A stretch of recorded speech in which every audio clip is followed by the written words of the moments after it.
For some, they're about providing protection. For others, a hobby. For many, owning a gun is an invariable right enshrined in the US Constitution. But a new study claims those who now live with a handgun owner are twice as likely to be killed by the weapon compared to those who don't. Hopefully, more people will be convinced that this really is a public health crisis and not become inured to picking up the paper or looking at online and saying, oh, there was another shooting. Oh, well, we can't have that. The report comes at a time when the debate around gun ownership in the United States has been reignited once again. A mass shooting in Sacramento over the weekend in which 6 people died sparked shock and sadness. Yet scenes like this are nothing new. Last week, activists arranged hundreds of body bags outside the US Capitol to represent the more than 170,000 people who've died of gun violence since the deadliest high school shooting in the country's history. 17 people, including 14 students, were murdered at Marjorie Stoneman Douglas High School in Parkland, Florida in 2018.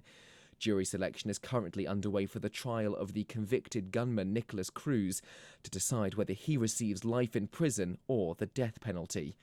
The massacre inspired the March for Our Lives demonstration. Thousands took to the streets 4 years ago to voice their support for stricter gun control legislation. The movement's founders fear not enough has changed since. If we had gun safety legislation in Florida at that time and on a national level at that time, the shooter at my school would have never had access to that AR-15, and all of the following events would have never happened.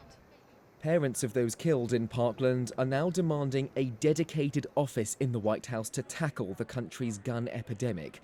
President Biden says we must do more than mourn and has called on Congress to act. He's asking lawmakers to pass legislation that would require background checks for all gun sales and ban assault weapons. Yet with 4 in 10 adults living in a household with a firearm, gun ownership has become endemic in this nation. Any attempts at tightening regulations will likely be met with fierce resistance from Republicans on Capitol Hill. Benji Hyer, CGTN, Washington.